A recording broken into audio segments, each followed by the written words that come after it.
Yun ho, mga kapuging lamig.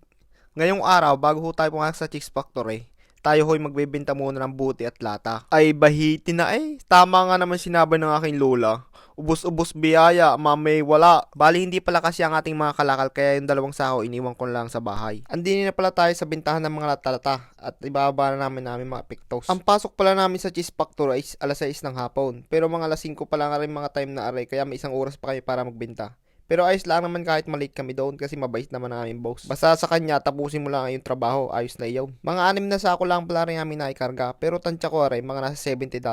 Kasi isang sako niyan, mga $11 yung average niyan eh. At ayun na nga, binitbit na ng aking mihis sa bintahan ng bote at lata ang aming mga epektos. Ang isa ho palang bote o lata ay nasa 10 centavos. At kung i-convert sa ating pera, ay nasa 3 pesos and 65 cents. Kaya kung makakaipon ng 100 perasong lata, edi meron kang 365 pesos. Di ho pala cashless ang pagbabayad sa iyo. Bali ho pala may install ka lang na application sa iyong cellphone, tapos may barcode doon sa may application na yon, tapos i-scan mo lang din sa itim na array. Yun ho palang install yung application sa inyong cellphone, bali isi-set up nyo ho yun. Lalagay nyo ho ang bank details nyo doon. Doon ho kasi papasok ang perang pinagbentahan nyo ng buti at lata.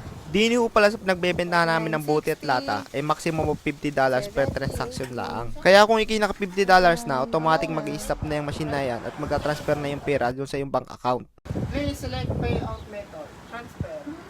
Okay. At yun, naka $50 na nga kami. Eh di ulit-ulitan na naman. Sa mga puntong ari pala yung mga kulang-kulang dalawang sako na lang ang aming ibibenta din eh. Ari mga oras na rin ako'y ngawit na eh. At saka ako'y ruming-rumi na. Ay nakakalimutan kong magdala ng gloves. Ay malagkit pala yung mga butit latang iyan. Ay magawa ng mga tinangkok na iyon. Bali ang nilalagay na lang namin sa mga oras na rin ay yung ayaw tanggapin ng machine kanina. At ari na nga, $16 ang aming napagbentahan doon sa huling iyon na kulang-kulang dalawang sako. Kapag ikaw pala hindi na nagpapasok ng buti at lata, ay kusa magta-transfer na yan sa iyong account kahit di mo na pundutin. At pagkatapos ng bintahan namin iyon, ay naghugas lang ako ng kamay ko sa malapit na mall doon. Bagos diretsyo na naman kami sa trabaho ng aking misis na rin. Pinag-video ko muna siya ng kaunti. Dalawa tayo. I-point 5 mo kasi, ganun mo lang. Dalawa nga tayo. Hindi kaya, i-edit ko na lang.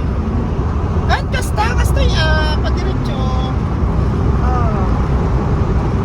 Ay pati sa pagbibideo ay karibok ay. Ay siya, yun lang. Ay para ho pala dun sa mga gustong makalaman kung magkano kami napagbentahan simula nung una pa. Ay siya, tapusin nyo rin video ng aray, ipapakita ko sa inyo. At kung ikay hindi marites at ayaw mo makita aming pinagbentahan, ay skip mo na rin video ng aray. Ay siya, tama na ang pabitin. Aray na, papakita ko na sa inyo. Aray na, napagbentahan namin simula pa nung una. $291.6. Baka may magko-comment sa inyo diyan na sinabi ko yung $400 namin na pagbintahan sa buti at lata. Ari ho kasing bidyong ari matagal na ngayon lang ako nagka-oras na mag-edit. Doon sa susunod kong video ipapakita ko sa inyo na kung naka $400 na talaga kamay. Ay siya, yun lang, humahaba na hindi naman natigas.